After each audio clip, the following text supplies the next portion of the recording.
In the building. In the building. What's going on tonight? We're back. All bullets are in the gun. You see us. It's not one. We look. We look. If one is missing, we ain't coming. We decided we coming together. Yes, And sir. until we get together, we're not coming. Yes, sir. And so you might see us individually, but you won't see this Avenger type feel, this Justice League of America type feel. But we're here, and I don't have to tell you who we are. By now, you all should know. This is the Cowboys OG podcast, in which we all come together and just gather around and have a nice little talk about what's going on in Dallas Cowboy land. I'm big time. And we got a lot to talk about. We ain't been together in a while. Ain't no telling what nobody gonna say. We just here. I got my brother, fraternity brother in the building, Cowboy Joe. You know who he is. Put your hands together for him. Thank you. And then I got my brother, the glue of the bunch. That's what I call him. He's the glue. I gave him that nickname. I think it fits quite well. The one and only B Bird. Put your hands together for him. Thank you so much.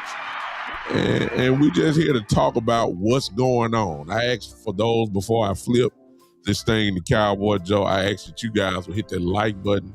I asked you guys will hit that share button wherever you're watching from, on all the channels that we're on.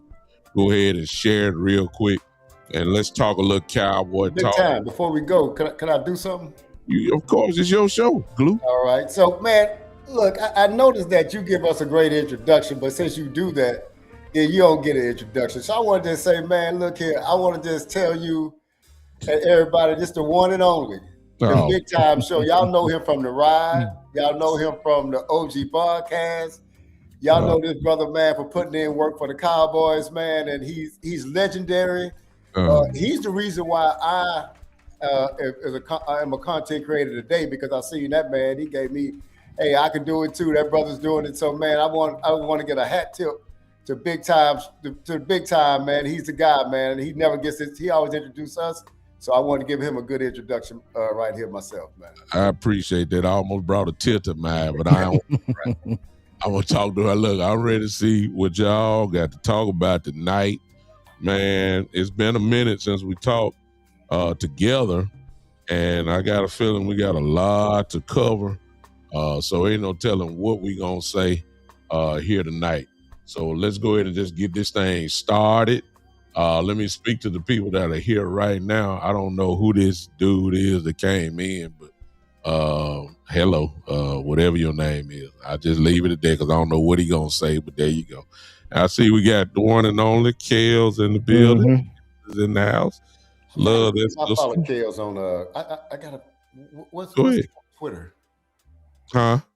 Because I try she's on YouTube. I don't, is she on Twitter also? No, I don't think Kels is on Twitter. Kels, please correct us if we're wrong, but I don't think that she is on there. Okay. But I know she's on YouTube and Facebook. She don't have her own channel. She goes to our Built Different group on Facebook. Okay. I don't know YouTube, but she gonna put it in there. Trust me. She gonna put it in there. Okay. In just a matter of moments.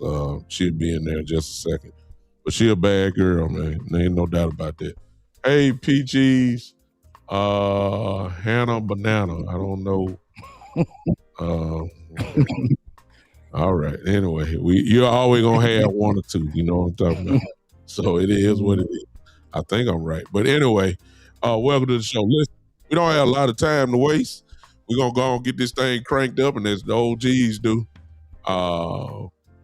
She said she chucked the deuce to the X, so she ain't on X. Okay, I got you. Yeah. So, let's see let's go and get this thing started out. Cowboy Joe, you on the dance floor, brother. What you finna throw at us? Oh God.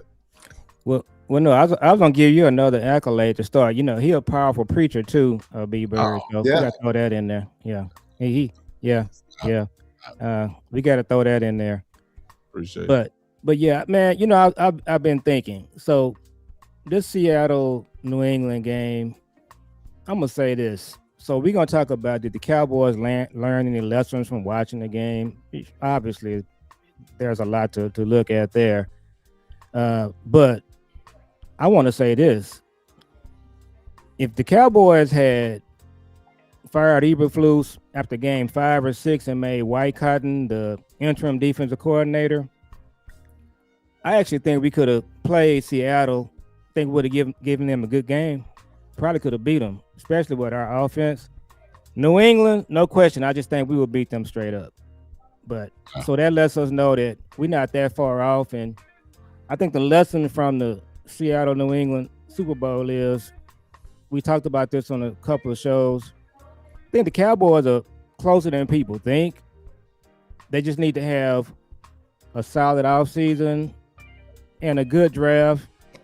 And I think we right where we need to be. So the question is going to be, are they going to spend the money? I saw Henny and Landlord on a couple of shows this week.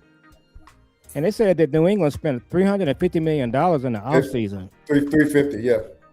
And Seattle was pretty close. They spent 250, I think. So 250 worth of contracts, 350 worth of contracts. Not in 1 year, but tie people to that much contract. So if we start right there, and Jerry bust the budget as he's talking about doing, I think the Cowboys can be right back where we need to be. I do think they're going to have to sign Pickens. I'm not a big fan of trading Pickens or not signing them. So let's talk about how close the Cowboys are to Seattle and New England. I think they're pretty close. Yeah, I definitely agree. So Mike Vrabel got a lot of credit, as he should. But the thing is that no one really talks about. They don't talk about the $350 million that they spent in free agency. So they did two things in the offseason. They got a new coach, a new vision, and they also gave him new players. Not all new, but I think he got about 6 starters out of free agency. So So when you look at the offenses, our offense is better than both those teams' offense. That's just flat out. And so our quarterbacks are better than both those teams' quarterbacks that played in the Super Bowl. And so what we have to do is we have to put the resources on defense. I think they've made the first step, because as of now, the only thing you can do is get new coaches. They've done that. I think that they got a coaching staff. To be totally honest with you, we all brothers here. Ain't gonna be taking no BS from them boys, man. They're gonna have a standard, and if you don't reach that standard, you're not gonna play. And until you're ready to reach that standard, and that standard is gonna be toughness, man, to getting after people, man. That's what it's gonna be. So I'm glad, and how far off we are. Nah, we're not that far off, man. But that organization, those two organizations got them to the Super Bowl. I'm talking about general manager, president, all the way down to the players, and they were solid throughout and on both those, and that's what got them to the Super Bowl, man. One of the things somebody said the other day, I can't remember why I saw that Twitter, said it seemed like just with dumb luck, the Cowboys end up in the Super Bowl. The problem is that but luck comes to the prepared, right? And so we don't prepare right, front office wise and everything else, culture wise. So then when things do bounce our way, we can't never take advantage of it. We probably had some times where things did bounce our way, but we just wasn't solid from the top to bottom to be able to take advantage of it. Wow. How close are we to Seattle? I'm going to say it remains to be seen.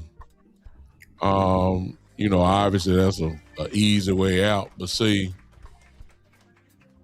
as I was telling B-Bird Cowboy Joe just before we came on, is that everybody sees the Super Bowl champion, and then they that's the standard. That's the one that you should copy off of, or try to, at least. That if that system worked and won a world championship, that's the standard bearer. Well, once again, as I've said for years, that we have this example of a team really going, quote unquote, all in, and it's worked. It worked with Seattle just now. What was the count again? What Seattle Cowboys, how much money they spend? I think the number was $250 million in contracts. $250 million in contract, which means there was a lot of people on that team that were not Seattle Seahawks at the beginning of the season before. So, and we know of one. 50. We saw the Rams do it with Matthew Stafford when he came over. Yes. They went all in and they traded their draft picks away. We didn't care nothing about the future. If you remember, the Super Bowl was in SoFi Stadium in that year, and they said, we're going to win a World Championship in our home stadium. And they won it. They went all in. They went and got Jalen Ramsey. They got Floyd. They had Dante Fowler. They went and got creative. They didn't care nothing about the picks. And they won. Can remember before that. It's a van they got too. Floyd. I remember his name. Little. Was it Little or Floyd?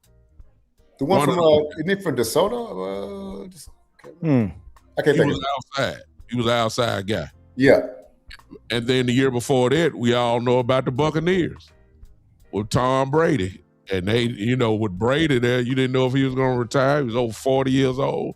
The Buccaneers said, man, we're going to restructure this whole thing. We're going to go get Gronk out of retirement, take him out of WWE. We're going to go get everybody Brady need, and we're going to go for a world's championship. It's Von Miller, I'm sorry. And they won. The Buccaneers won it.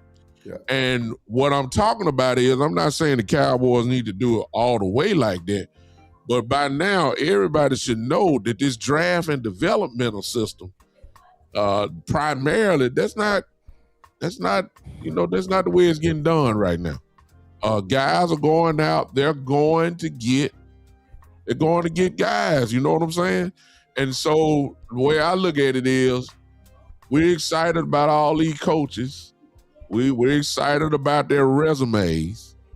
We're excited that, all this is going on. But my problem is, Jerry and Steven had the same mentality. And if that is the case, I told y'all, I'm gonna be just like this. I'm not until I see the front office match maybe what these coaches are trying to do, which is something new, innovative. Are you gonna give these coaches, particularly on defense, what they need or what they want actually in order to make this thing go the way that, I ain't saying we're gonna win it in 1 year, but what I believe we should be building. And I don't think Jerry and Steven's way, that's not gonna cut it. We tried that way for so many years. It got us Pro Bowlers. Yes. It got us all pros. Yes, it did that. But when the playoff time came, it got us one and done primarily. In order to do it, now you got to see what's going on, what's going to get us over the hump. They went out and bought some dogs, man. Seattle didn't have no all-pro on their defense, but they had a bunch of guys that knew how to play. You know what I'm saying? That know how to play for real. And once you collect those guys and they're hungry like that, guess what? You see how dominant they were. That's one of the better defenses that we done seen in the last 15, 20 years. I mean, they dominated. Yeah. That's what won the championship, to be honest with you. The defense did it. So, again, so far, so good. But as I said on my show, y'all, we're entering to the little time capsule. Yeah. Where it's Jerry and Stevens, they about to tag them in. This is what they do. And I'm anxious to see the mentality and the product, I guess the results of their mentality they're gonna have this year in the offseason. If it's the same, then I can't get too excited. That's just me. Sorry for my pessimism. I'm not. No, that's real. Until I see them change. I see what Shotty's done. I can tell what he's done. Jared Steven got out the way, obviously, for this defense. All these new guys, especially the new guy that they hired today. But it's obvious Jared Steven had nothing to do with this, which is what we wanted. Fine, perfect. But when it comes to this free agency and draft and all that, this is when we're going to find out real early how things are going to run. That's all I got. Hey, big time. Just to add on to the Rams roster that year, it was Von Miller that they right there, a hired assassin. Yeah, right hired assassin, man. he played, and he also helped Donald out on leadership. I don't know if you remember that conversation, but he told him, "No, you got to be a vocal leader. You can't just lead by example." And so, they brought that guy in, and he did well. So they brought a lot of guys in. They did well that year. On you, Cowboy Joe. So my son went to school with Von Miller. He's been to my house a few times back in the day. Oh, cool. Before he went to A&M. But so I think Seattle, they had 4 drafted players. The other 7 guys were free agents. Wow. So that kind of lets you know what they did in the offseason. And New England had several free agents. So the offseason, what Jerry has done the last few years, or several years, he always comes up with this thing that he does, whether it's, we've heard hang around the rim, we've heard all in. So the new hang around the rim is bust the budget. And so typically he's able to get by with that. I don't know if it's going to work this offseason, because with the content creators and social media just going to different levels where it's never been before, I don't think he's going to be able to get to that bust a budget thing and just roll with it. So yeah, when does free agency actually start, guys? Free agency starts in right after combine, if I'm not mistaken. Kels know about the actual date and time. Trust me, she could put it in for us. Kels, just in case you didn't hear, what date does free agency actually start? What day? I believe it's in March, right around combine time, if I'm not mistaken. I believe I'm right on it. So from what I said, March 11th. March 11th, I thought. Yeah, somewhere in that area. And when does it end in April? Because I remember several years back, they kept theirs on a roster to April when all the free agency money had dried up. I remember that April date. That was pretty bad. Yeah. So speaking of days, I guess we can kind of move into, if y'all don't mind, Pickens, because they kind of broke that news Super Bowl weekend as far as possibly placing a franchise tag on him. They didn't even went one more step and said trading him. And I'll give you my and I told y'all this before maybe, but I love Pickens out of college because he reminded me of Troy Aikman and Michael Irvin and Dez Bryant. They had the ability, but they also had that dog in them, man. I'm talking about that. Now I'll fight you right now. We can go out in the alley and fight, and that's a different type of toughness, a type of mentality too, because they never was afraid of those two guys I mentioned earlier. They went to the big lights. They love the big lights. They ain't shy away from it. I think Pickens is the same type guy. And Cowboy Joe I said this over and over again. That's my son's favorite player, so he's really keeping an eye on this. Every time he gets an update about it, he's calling me, Dad, they talking about doing this. Man, they better not let him go, And so I'm hoping that for his sake, they don't. One of the things that we're doing now is now we're starting to say Pickens or Crosby, which to me, if you're in Philadelphia, they never ask if or. They do, how can we do and? And so that could be a question there too, because you can move the money around. Now, I'm going to jump to this one subject, and our opinion about the Pickens thing. Do you know that they had a chart that came out the other day that freeing up money, the Cowboys would have the most space in the NFL, the most salary cap available in the NFL by redoing contracts, and Philadelphia would have the least. The Cowboys was up at like 130 million or something like that, some big number, and Philadelphia's at 2.9. What that tells me is Philadelphia's doing all they can, like with their contracts and put things under the salary cap, getting people in under the salary cap to win now, and the opposite end for the Cowboys. So they have a lot of room available, but they've had that before and they still have not used it. So I guess the Pickens thing we can discuss, but I would like to also say, and you know what I'm saying? We don't have to have Crosby or Pickens. It could be Crosby and Pickens, or Pickens in another defensive end. Go get it, Joe. What you think about it? So I agree with that. There is some discussion with content creators about the Cowboys trading Pickens to the Raiders for Crosby. I'm not a big fan of that route. Number one, because I think it's going to be some other teams bidding for Crosby.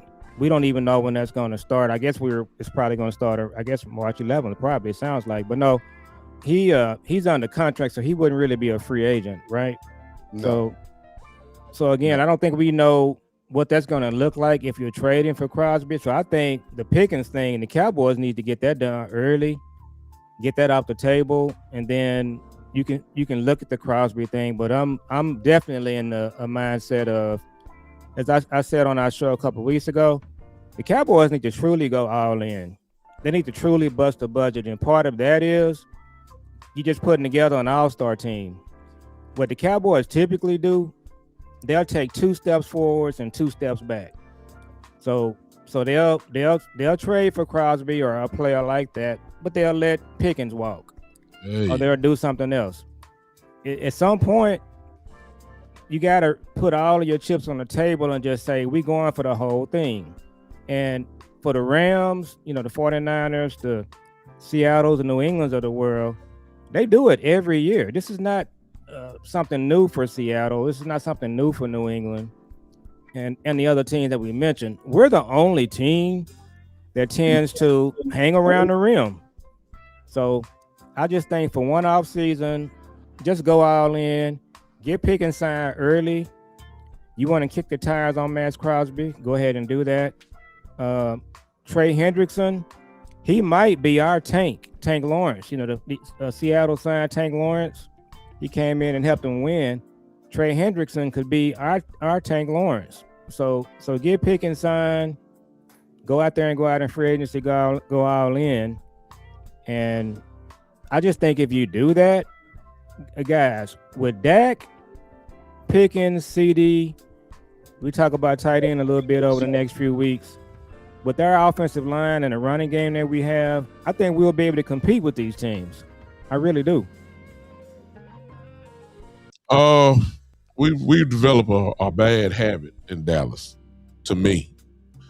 And that is that we don't have no problem letting our best players go.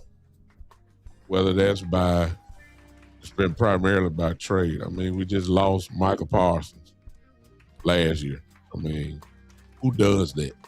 Nobody. Let's go back to the beginning. Who does that? Nobody.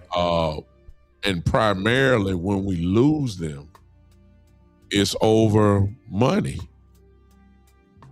So again, I'm going back to where I started from. If you're worried about money, which is the Cowboys' case because they love working through the media when it comes to starting to put their side of the story out. This is usually when they start bad mouthing some of our players, like they did Michael, like they did Dez, like they did, slightly. They even tried to do it slightly with Zach Martin when he tried to skip the line, but he did skip the line and did it. I mean, the list go on and on. We just have the same mentality. We always start trying to nitpick. We did it to Amari Cooper. Same thing.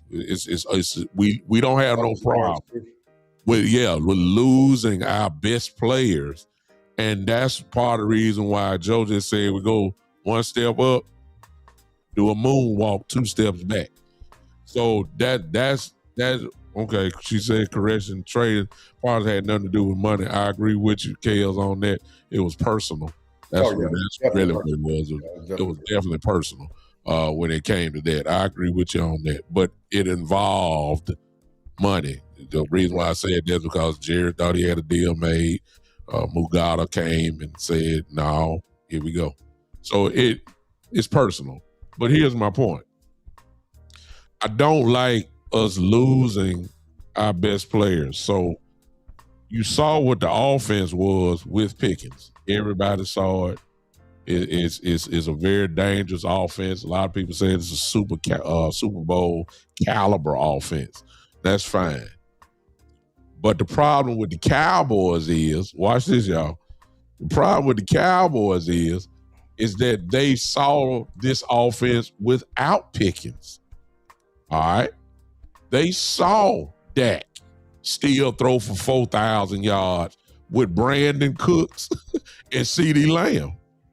They saw CD be an All-Pro twice without George Pickens. They saw it, and they saw it primarily almost without a running game. So what they're saying is, look, we saw Dak still have almost a number 1 offense, top 5 offense without George Pickens. That's what the problem is. That's why the debate, if there's a debate in that building, a lot of the fans are talking about trading George. My only question is this. Again, do you want to win now, or are you building for the future? Now, if you're building for the future, I guess you can throw in Pickens and, sign and trade them and get what you can get if you're talking about the future. But if you're talking about winning right now, you build on top of Pickens. That's what you do. Watch, look. I mean, come on now, y'all. I mean, I was born at night, but not last night. Listen, if you got the number one offense in the league in a lot of the categories, why change it? Terrence Steele, much as y'all talk bad about him, guess what? He's a part of being on the number one offense in the league. He ain't hurt you that bad. You still was number one. Yes, he gave up a few plays. Yes, you might get a little bit better on that. And then here's another common sense thing. If you're talking about trading for Pickens, it all depends on who you're getting for him. Everybody keeps throwing up Crosby name. I don't know if the Raiders gonna give up Crosby for that. But here's what I'm saying though. If you're trading Pickens away, why are we so hype about the unknown? You're talking about you're gonna get 2 first-round picks next year, and I don't like that. Next year, and then a pick in 2028. That man, I don't care nothing about no kid that's a sophomore in college. I don't know what they can do. Who is it? I mean, I need for some for sure stuff. Yeah. And right now, the for sure thing is to go to war with the number one offense in the league. Keep strengthening your strength. Your strength is Dak. Your strength is Tyler Smith. Your strength seems to be Booker. Your strength is CD and Pickens. Now, if I didn't mention Dak, your strength is Dak. That's your offense. I mean, we got other report. Build off that. Now, if you want to touch anything on offense, go give me another number 2 running back. They can flat out go. If you want to strengthen your strength, if you want to talk about offense, you know, the weakness obviously is on defense. We all know that. But don't subtract the superpower. I mean, you know, look, Batman and Robin, both are considered superheroes. But if you take Batman away from Robin, Robin ain't nothing. Robin couldn't fly. All Robin had was a utility belt. That's all he had. He couldn't do nothing. He couldn't think. Batman did all the thinking. I don't want to put CD back in that position where he got to be totally Batman. And now you're number 2 receiver. And listen, I like Ryan Flournoy too. I do. I think Flournoy would do a pretty good job. But he's not George Pickens. No. Let's stop it. So I'm saying we got to get out of it. I hope Jerry and them don't do that. But hey, they're going to tag them anyway, y'all. Everybody. Yeah. They're going to tag them. Let's just see what happens after that. So let me explain myself. I love George Pickens, right? Yeah. And so now what I have to do is divorce my feelings away from me being logical. Okay, so when they franchise tagged him, or not, they haven't franchise tagged him yet, but when they put that out there, I was like, oh man, why are we doing this? You know what I'm saying? Like, let's just go negotiate and then franchise later. But then if you think about it, you gotta put the franchise tag on him at least to negotiate, right? Then you say, hey, he might be for a franchise trade, franchise tag it in, eventually trade. Then you say, man, why are they putting that out there? Well, they're trying to look. You got to at least see what somebody may give you for George Pickens. I see nothing wrong with that. Oh, and that's from a logical standpoint. That's good business. Yeah. Then you say this, and coming from man, I'm telling you, George Pickens was my favorite before he got here. One of my favorite wide receivers in the league. So you know when we got him, I was jazzed up. But then you say, okay, our defense is so bad. Like, can we really afford to have 2 pretty much number 1 wide receivers at number 1 wide receiver pay? Then you say, okay, can the resources be used elsewhere? You know what I'm saying? To say, I'm just going to throw this trade out. Say you go to Raiders and say, we want to trade straight up George Pickens for Crosby. Then you say, does Crosby help us more than Pickens do? And then I would say, from a standpoint, I would say, yeah, he would. Because why? Because the person that's closest to Crosby on his line is far away, like the number. Like if Crosby's a 9, our next best pass rusher is probably about a 3. And then you say, okay, do we have anybody that can, we got CD, we know he's the number 1. Then you look at the year Ryan Flournoy had. Then you could say, so we won't have 2 1s. We'll have 1 and a 2. You know what I'm saying? Okay. Did we better our team overall? You say, yeah, we took a step back on offense, but on defense we took a big step forward.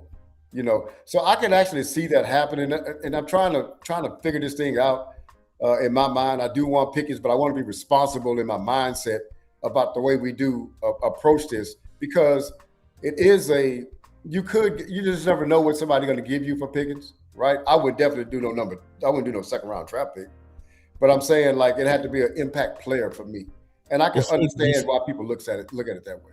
Before Joe come in with his tale, let me get the chat involved in this. I need y'all guys, because we're responsible over here. We just don't be talking just to be talking. Now, most of all of you are Cowboy fans in the chat. I want to ask y'all this question, because I know what I'm going to say no before I even answer, but I want y'all to answer this in the chat. Y'all know how Jerry Jones is. Do y'all actually see him paying George Pickens, whatever the price may be, 38, 39, 40, 41 million, and CD 35? I mean, come on now. I mean, we talking about a cheap guy whose reputation says, listen, I'd rather pay one guy. Why should I pay this guy this big salary when I can pay 3 guys? This is what he says. So y'all, I need y'all to answer that question before Joe go. Do y'all really believe Jerry is going to put that amount of money long term now? I get him doing 1 year, 28 million.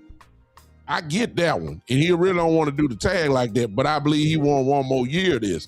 But do y'all really believe Jerry, out of all what we done seen over the years, is going to pay that amount of money for 2 guys? Come on, y'all. I need y'all to put that in the chat. Go ahead, Joe. I'm sorry. So for me, it's trust all the way around. So I don't actually trust the Cowboys, including the front office. And if it's a trade, I just think they're going to get smoked, because most of the time they get smoked on trades. They're not good at trades. They traded for Pickens. They gave up a 3.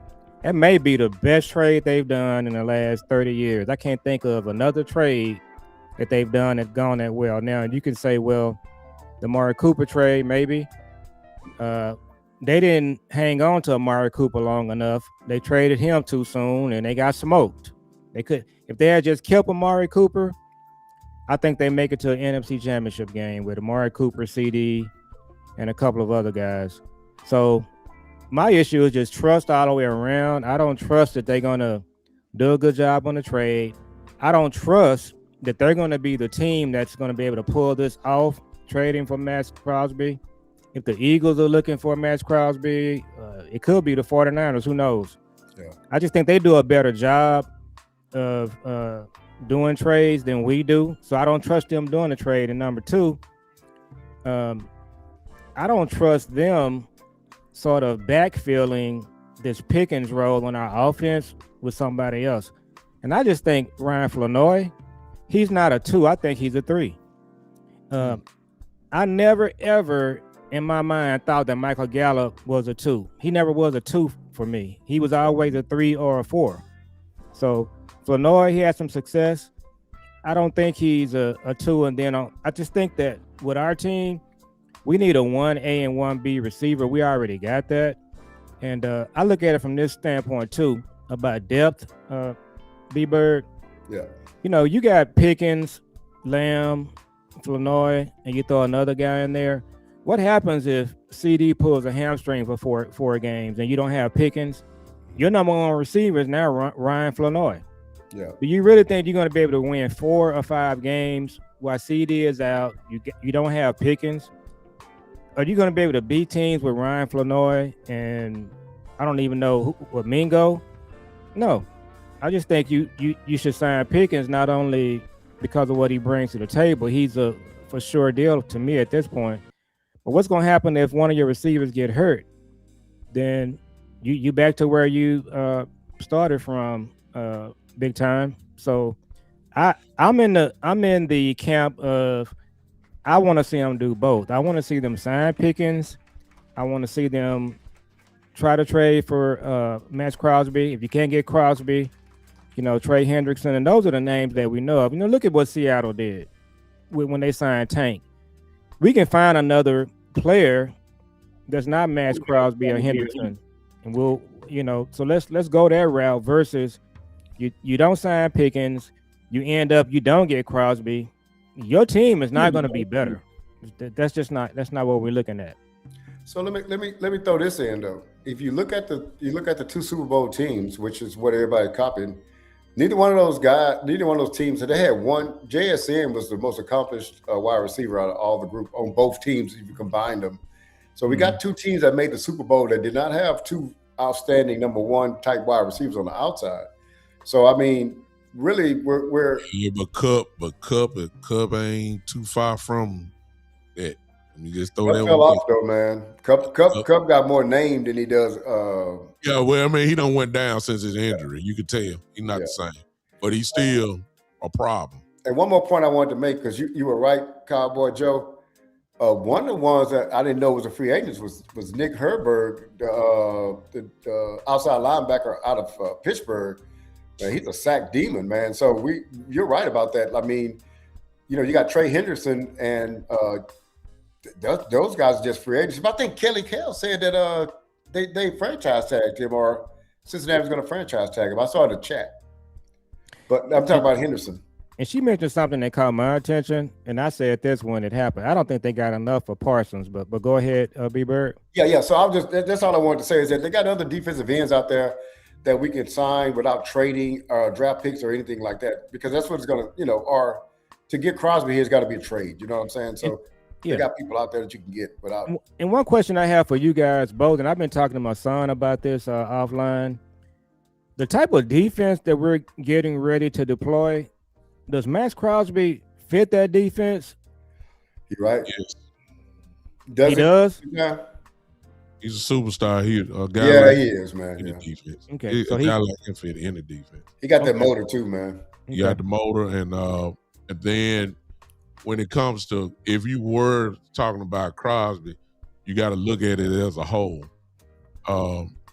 It's almost on the defensive line, pick your poison.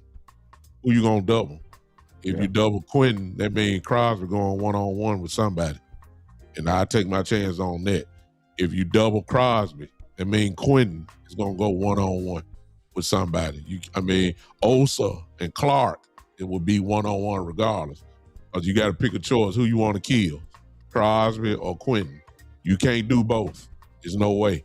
And so even then you look at people like Osa and Kenny Clark going one-on-one. I take my chances with that too. So it's more than just saying, okay, Crosby.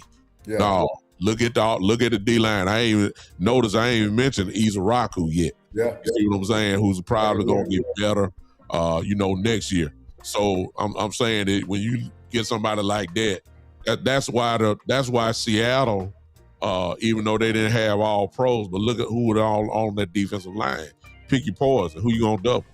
That's the reason why they were so effective like that. The year with the Rams, where B-Bird was talking about over. Von Miller a few years ago was still Von Miller on that team.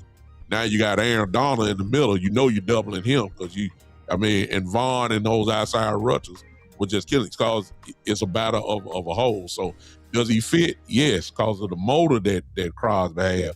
There ain't too many guys like him. You know what I'm saying?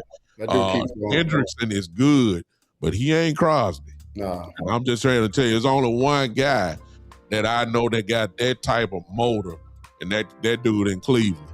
That's Garrett. Yeah. That's it. I've seen them all. Watt is like that, but TJ don't have the body. Yeah, he been injured a lot. Garrett, you know what I'm saying? The force. Yeah. You put two guys on Watt, you can kind of neutralize him, but you can put two guys on Crosby like he done made a living off destroying people, destroying double teams. So that's the difference there. So yeah, he will fit the system. It ain't no question about that. Let me say this real quick. I had it up earlier, but Cowboy fan, you gotta, I guess in essence, I'm coming to the front office defense here. We gotta be fair to Jerry and Steven on this part, or whoever it is. If Pickens does not sign, or they offer him a real good deal, then what you gonna do? If they offer him 39, 40, I mean that. Come on now. If they offer him that and he turns it down, I mean, what are you blaming Jerry? I mean, no. Jerry don't want to pay no $41, $42 million. He don't want to reset the market. That ain't, look, you got to be fair now. Come on now. Chase, I think Chase is the number one guy, if I'm not mistaken. Yeah, he's at 40. Chase is the number one guy. Pickens has had a great year, but Chase done had years, plural, to earn that money. You got to do more than 1 year now. I mean, I love Pickens just like all y'all do, but I'm not paying them Chase money. I mean, you got to be a little. I mean, come on now. We're gonna have to be fair, because if he turns it down, now, and a lot of y'all, I saw it in the chat, because y'all y'all talking about character now, not the field. Y'all thinking he gonna sit out, and somebody said if he sits out, he comes back in by week 10, he get all his money and all that type of stuff. But you losing money per game check. I don't know if Cowboys gonna get that money back. That's right. That's a roll of the dice by Pickens. You'll get the money that you play, but they don't necessarily have to give you your money back. They don't have to do that. They don't. Yeah. They just showed you that with Trayvon Diggs. Yeah. When Diggs missed his money, they could have, when he came back, they could have gave him his money back. They said, no, partner. We didn't give you that workout bonus back. You didn't come. No. You lost that. That was your stuff. Too bad. So I know y'all thinking that Pittsburgh or whatever guy gonna show up, and I don't know. Personally, I don't know. Pickens' financial situation, nobody knows. I don't know if he would sit it out. That's a lot of money to give up per game. It's a lot of money. We're talking about $28 million for the franchise tag. That's good money, actually, especially if you never had it. So it's a lot of questions. Hopefully that's not the case. But we'll see. But I do know this: if I were to put money on it, they're gonna franchise him, and then they'll put the appearance say they got to July 15th to work out a long-term deal. So from March, I'm sorry, that's coming up. If I'm not mistaken, Kels put that in. I think it's February when they had to put the tag on him. So before this month is over with, he'll have the tag. So he doesn't officially have. He doesn't have it. They haven't done it yet. No, they haven't done it yet. But he's gonna. They haven't done it yet. They're not going. This is gonna be a long fight here. Jerry ain't just gonna just give it up like that. I just don't see him paying that type of money. I can see him paying $28 million. So now's my time to plug what I always do. I was the first one to say, after they got traded, I called Law's show and said, why didn't we make it contingent upon the trade, him signing a contract for $28 million a year for 3 years?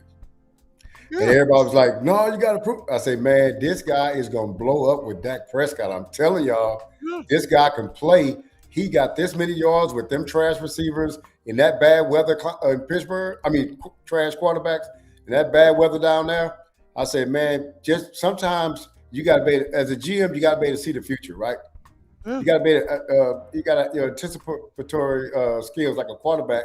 Be able to anticipate somebody being open. You got to anticipate somebody being good. You can't wait till they're good and then go sign them, because you already got them signed. You good to go. They can hold out. But let me jump in on that and give it right back to you.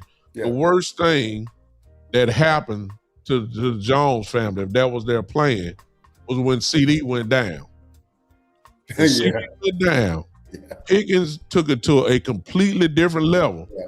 And the ball actually bounced in his court in his favor. Like, no, I ain't signing nothing now, because I'm going to show y'all what I'm all about. I'm going to show you what I am. That's when he really made all pro. During that time when CD went down, he lost his mind. Yeah. And he didn't. And he's look, I ain't got to talk about no contract. Let me finish this year out, and then you gonna find out exactly who I am. And now we stuck here, and he made more money during those weeks, when CD was out. That's where he made his money, whatever money he gonna get. Now, I'm excluding the franchise tag because every team in the world know now. The question was, remember, when CD went down, is George Pickens the number one wide receiver? Man, George eliminated that question real quick. So yeah. You ain't got to ask that question no more. So he is a true number one receiver, and he deserves to get his money. I'm in full agreement with that. If this was Philadelphia, man, Philadelphia throw this contract out last week. But this the Dallas Cowboys, man. This Jerry Jones. Cheap Jerry Jones. And until I see a difference, I'm not going to believe it. That's just me. I'm sorry. Now, I'm going to say this one thing, Joe, and I'll let you go. You said something about top of the market. I don't think, even I'm a big fan of Pickens, but he doesn't deserve top of the market. I mean, he had one good year. He should be, in the 30-something millions, right? Probably $35 million. So I think that, that contract comes to him and he kind of holds out on that. Then that's on him. I mean, and I think Jay Bryant in there, I think he's kind of getting on Mulligetta. Jay Bryant, I'm gonna tell you something, and I'll tell everybody. Mulligetta did nothing wrong last year in Parsons negotiations. You can't even tell me one thing that he did wrong. He didn't do one thing wrong. All he did is have a client named Michael Parsons, and now people pick on him for the negotiations, which you can't even tell me one step that he did wrong in that whole thing. And so I know he's Pickens' agent. I just don't know how that's going to go. I think Jerry and them, when I brought that up to a content creator, he said that they've had prior dealings with Mulligetta with other players, and it wasn't an issue. I don't know about our show or another show I was listening to. So anyway, that's it for me. So as far as the franchise seeing into the future, if I had to rank the 32 teams with being able to see into the future, they 32 for sure. It ain't even close. They just don't do that. That's how they got to where they are with Dak. They could have got Dak done for a lot less than they did, but they didn't see into the future. They could have got Parsons. Franchise tagged him twice. Yes. That's crazy. Good Lord. They the worst in the league when it comes to these contracts. And then the other thing is, shout out to Landlord and the HTM and other guys. One of the things that they do that they're never accountable for is they always sign the wrong guys early. There's just no way you sign Michael Gallup to that contract. No. You just don't. Even the contract they did with Zach Martin and Zeke, you just don't do those deals. And so I think Pickens, Tyrone Church put it in the chat earlier. I think this is going to be a $35, maybe $36 million a year deal. I think that's where it gets done. I agree. If Mulligetta is asking for 40, 41 million, that's probably not going to get it done. But it's something that with Pickens, I'm just my observation of Pickens, just listening to him, interviews he's done. I just don't think he's going to come in and just say, I want to get paid $40, $41 million or I'm out. I think if he sees 35, 36, that's right where CD is. I think they might be able to get it done with 34, 35. We're going to know when we know. But I just don't see Pickens and Mulligetta saying, we want to reset the market. We want $40, $41 million. I just don't see that myself. I could see it if they already know they'll work down from that. You know what I'm saying? Yeah. Oh, yeah. Negotiation, yeah. But you ain't going to get it. You can just negotiate down from there. I even though I don't think he should be asking for that, but Mulligetta, of course. And in terms of Parsons, everybody knew when Parsons got his contract, whether it was going to be from Dallas or somewhere else, he was going to be the highest paid defensive player ever. Everybody knew that because it was his turn. I don't think it's Pickens' turn to reset the market. So I don't think I agree with y'all, but I wouldn't be surprised if they go up there and work down from there. I can see Jerry saying 34, and he know he probably deserve more than 34, and they just work it out from there. But But here's the thing. Ain't a lot of time, y'all. The exclusive, y'all see right now, I left it up there on purpose so I wouldn't forget. The exclusive, non-exclusive transitional tag window is February 17th through the 28th. So between those days there, they have to put a tag on them if they're going to use it, of course. If they're going to use it, we're only a couple of weeks away. That is going to be done, and it's the smart move. You know they ain't gonna have this contract worked out if they do a long term. It's not gonna be worked out now. They'll put the tag there, and from February to July the 15th, they got all that time to try to hammer out a long term deal, and that's where the fight is gonna be at. So, I mean, it's obvious what's going to happen. We've been saying this since last year. We knew that the tag was gonna be used on there. It don't necessarily mean it's gonna stay there. We just got to see how serious Jerry and how serious Jerry is. We'll find out. Of course, he loves Pickens. Dak love Pickens. CD love Pickens. Everybody love Pickens. Pickens love Dallas so far. We know that. We just gonna find out. We just going against. Has Jerry turned over a new leaf? I don't think so. I don't. Because I done seen him how he done all our star players. I done seen it. As he turned over a new leaf, we about to find out. That's the only thing I'm gonna say. I hope he gets it, because when we start off week 1, I want this offense to be right where it was last season. Yeah. And go to work with this team. You can still add on a few more, another piece to it. I'm cool with it. I just don't want to see CD and Ryan Flournoy. I want to see CD and George Pickens. That's what I want to see. Yeah. I've seen Dak do it with Brandon Cooks and CD. I've seen it. Dak gonna still give me 4,000. He gonna give it to me. Dak still gonna give me right at 30 touchdowns if he don't have Pickens. I've seen it. I've seen it multiple times. I saw when he did when Amari Cooper left. I saw it. So I know what Dak gonna do. He's still gonna be Dak, but he's so much more potent when he got Pickens on the other side with CD. It's unstoppable, man. It really is, and that's it. That's what Cowboy Joe said again. It's also it's like taking. See, you took 2 or 3 steps up when you got Pickens. Don't Michael Jackson this thing. Don't moonwalk back 2 steps. There's a difference between Flournoy, if you want to say Tolbert, whoever, and George Pickens. Yeah. You don't trade away your best players. No team really does this, except Dallas Cowboys. So I guess another topic, if y'all don't mind me moving on, this topic that's kind of near and dear to me. So I saw that, they were showing Demarcus Lawrence comments when he first went to Seattle. And then they start showing, I think Josine Anderson, I think that's her name, Josine Anderson, really was pressing him in the locker room after the win about the Cowboys, which was kind of weird to me because that'd be too awkward for me to be asking that question. I'd be like, no, I'll be talking about your Super Bowl victory, this, that, and other. But she kind of pressed him to answer some questions about the Cowboys or whatever.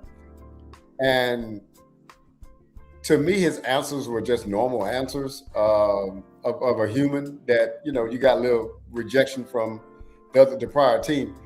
So this what I say, and this is an analogy I gave before.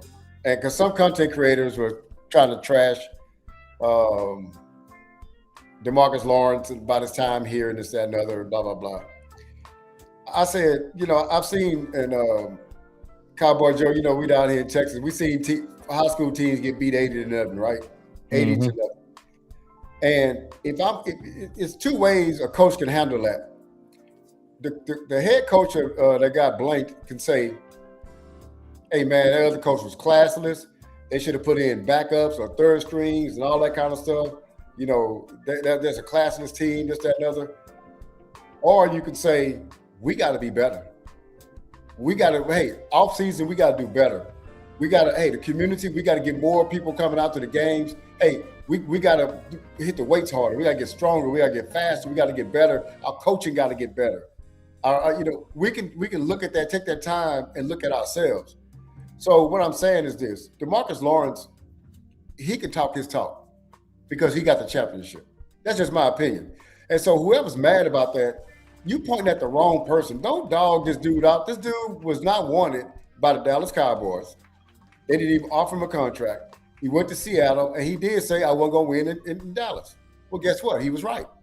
And so then he went on to win the Super Bowl. And then, like he said, hey, that stuff beneath me now. What he's trying to say is basically, I ain't really want to talk about it. Ain't got no Super Bowl. I'm in the category now of world champions. You can never take that away from me. And I wasn't going to get that down there, and that organization didn't get it. And guess what? You can, however you want to respond to that, it shows me who you are. If you want to go whine about him talking bad about you, I know what kind of person you are. If you take that and take it inside and say, no, it's real criticism. I got to go get better. And you know what I'm saying? I got to do better. If I want to shut him up, I got to be in the Super Bowl next year and him be at home. And I got to win it. And so that should motivate you. I'm talking about players, content creators, the front office. Everybody should be motivated by that. And you know, if you take it the other way, that tells me everything I need to know about you. You're a whiner. So I'm gonna take it in this direction. With Tank, you know, Aiden Durde was the defensive coordinator, although he didn't call the plays. McDonald actually called the plays. I just think it's odd that, well, it's not odd. It's something that you can just see. Where Jerry and Steven get off the hook, in my opinion, they're just able to just come in and just say the same thing and over and over. They had a press conference a couple of weeks ago. I still ain't figured out why they had a press conference. Like, for what?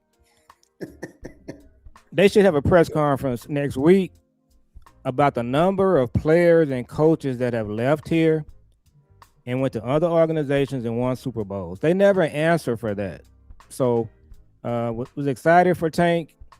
And I'll say this about Tank, big time. We talking about contract negotiations. Tank Lawrence never lost a contract negotiation with Steven and Jerry.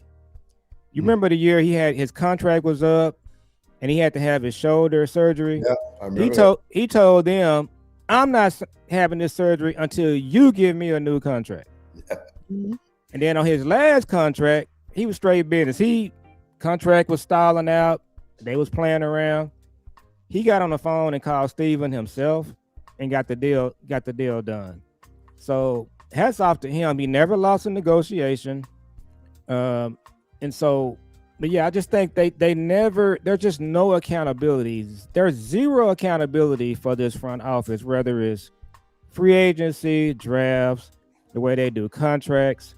People leave here and go win championships on other teams, and it's just never brought up. So I want them to have a press conference next week and just talk about the number of players that have left here and coaches.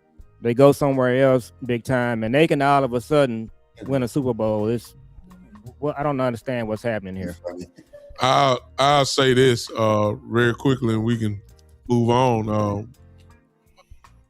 Tank said when he first got to Seattle, he said, I love Dallas. Dallas is my home. He said, but I will never win a Super Bowl there, which is true because he's gone. So he'll never win again. I mean, that's how you look at it. Or two, if you want to take it and say, well, he's doing a shot at the Cowboys organization. Well, if you've been somewhere 10 years and then you didn't get to close out your career in the place where you only play, you have a little salt in your system as well. So whichever way you want to roll with that was that. When the young lady, Josina asked him about Dallas, he didn't take a shot at Dallas. He just said, I'm a champion now. So therefore, he didn't lie. Mm-mm. He didn't win a Super Bowl in Dallas. And what he did not say, if you go back to his conference when he first got there, he did not say, I won't win a Super Bowl in Dallas and I will win a Super Bowl in Seattle. He never said, I will win a Super Bowl in Seattle. Only thing he said was, I won't win one in Dallas. He didn't lie. So in no sense of getting mad, the man went on a great team and they won it. Bottom line. Nobody had Seattle win the Super Bowl this year. Nobody. Nobody had Seattle win the Super Bowl. Let's just be honest. They grew right before our eyes, and they turned this thing up in the last 5-6 weeks of the season, and it just rolled all the way through the playoffs. That's what happened. They turned into a monster on defense. Seattle wasn't playing this type of defense. Well, they did all year, but not like this. It was just flat out dominance. And D-Law, the only thing I got a problem with D-Law is that he was always hurt in Dallas. He get to Seattle and play the whole goddamn year. now that's the problem I got with D-Law. He stayed healthy finally, and he still is D-Law. He still can play. So he didn't lie, y'all. He's supposed to have some swag. He's a world champion now. That's right. Demarcus Lawrence, they asked Demarcus Lawrence the same thing. Demarcus Ware. Yeah. Demarcus Ware didn't go off on Dallas. He just went to Denver and he won. He came back to Dallas. Hey, he still love the Cowboys, but you're a champion. That's all. When I saw Lawrence play because one game, I don't know if y'all, he had 2 touchdowns in one game, which is crazy, man, for a defensive player. But one of the things too, man, is that going back to, we ain't gonna talk about Demarcus Lawrence much. I just want to say this one thing. The underestimated thing about Demarcus Lawrence when he was here, that dude had a motor, man. I see him run down the field, running after people. I'm like, man, that dude way down the field. D-Law has never changed. He always had a motor, gonna give you his all. Yeah, he give you all, man. On the line, body on the line. It's just that, hey, he got on a team full of dogs. Yeah. Who was hungry, and they won. That's just the bottom line. And he made some plays for him this year too. Made one in the Super Bowl too. So. And I want to say this, and I saw Chaos comment. I want to say this too, because we'll be talking about the team going forward and the kind of players we're going to be looking at, free agency, but the draft. One thing I can say about, Tank Lawrence, Randy Gregory, what the Cowboys need to do, they need to draft players that when you see them play, they just jump off the screen and you can just tell that they're a player. And we've seen that. We saw that with Booker this year. Like I said, going back, Randy Gregory, Tank Lawrence. We can just look at the Cowboy drafts, and it don't take 2 or 3 years. You can just watch the guy play a couple of games and know that he's a player. He jumps off the screen, and Tank was one of those guys when he came in from Boise State. So this draft coming up, guys, I don't really care what they do, trade down, trade up. It doesn't really make any difference to me. What they better do is whoever they draft, I better be able to turn on a preseason game, not training camp. Preseason game 1, game 2, B-Bird, and I can see they drafted a football player, somebody that we know what they got. Do not draft somebody that's going to take 3 or 4 years to develop. Do not do it. We ain't got time for that. We're past that window. That window has closed. Yeah, we ain't got time for that. Yeah. Go ahead. Oh, no, I was listening to him talking. I definitely agree with everything you're saying, Joe. I still think that the window is now. And you saying that people that jump off the screen, one of the things, the last person we drafted off like that was, think about this, wow, that guy can play. Parsons and a CD Lamb. You can say Booker and so we drafted some of those guys. You can see it in Diggs too. Yeah, you definitely can see it in Diggs. Yeah, you can see it in Diggs too. So we have drafted those guys, man, but we definitely need impact guys. That's why I'm really big on Caleb Downs because somebody said this is a statement that sold me on him because I already heard about him. But they said, man, he the best cover guy in the whole draft. I was like, as a safety? A lot of people got him down as the best player in the draft. Man, that's crazy. Like when you watch Ohio State, there's a lot of publications that have him as the number 1 player in the whole draft. Man, that's and when you watch Ohio State, he jumps off the screen. Sonny Styles does too. Yes. Yeah. They play sideline to sideline. So either one of them guys, you're gonna be good. I do like the corner from LSU, The player I don't like, and I've heard multiple content creators say the same thing. I'm not a big fan of Falk from Auburn, so that's who they're going to draft at 12. And they're going to tell you he needs 3 years to develop. You heard it here first. Moses Smith Jr. Oh yeah. Listen, which goes back to almost back to the beginning of things that we all said. You know, I did a show. Last show I did was about urgency. Like how you know what's your sense of urgency? If Big Bird says we got about a two-year gap, then if it's a 2-year gap, and if that's what y'all thinking, we ain't got much time. So you need to stack the deck. That's the way I look at it. Stacking the deck is one world championship. Just saw it. Seattle. I just brought out the Rams the other year, and I said the Buccaneers the other year. Stacking the deck wins championships. Is just the truth. We're not saying eliminate the draft and developmental system because you got to have that. That's the bloodline of your organization. You got to do it. But the Cowboys primarily love that and have an allergic reaction to free agents. I'm talking about impact guys. Yeah. Guys that can quite get you over the hump. In other words, dogs, DAWGS. We are allergic to that. Y'all know how we do free agency. We were, instead of drafting, going to work in free agency in the first couple of days, we wait until the second week of free agency and go get the bottom of the barrel guys just to fill in the roster. Right, we never really go do anything. We go get a trade. I give you that. We do a trade. We'll go trade for an Amari Cooper. We'll trade for George Pickens. We'll trade for a Quentin Williams. We'll do that. But those are trades. When it comes to spending money, however, this is where we do moonwalks galore. I mean, just moonwalk. We scared to pay money for big guys. I think Brandon Carr was the last big one, and they got poisoned by that, and they ain't tried ever since. It's just like something that Kale just said. Good Lord. I think that you said the market for the running back now is 7.3. Let me put that up there. We all know that they love Javonte Williams. I believe Javonte is going to re-sign here. But look at that number there. Man, we were struggling talking about we didn't want to pay Tony Pollard. Yeah. Is that 7.73 or 7.1? 7.3. Okay. Yeah, I'm saying like we struggle paying guys, man. We don't want to pay the big money for the guys.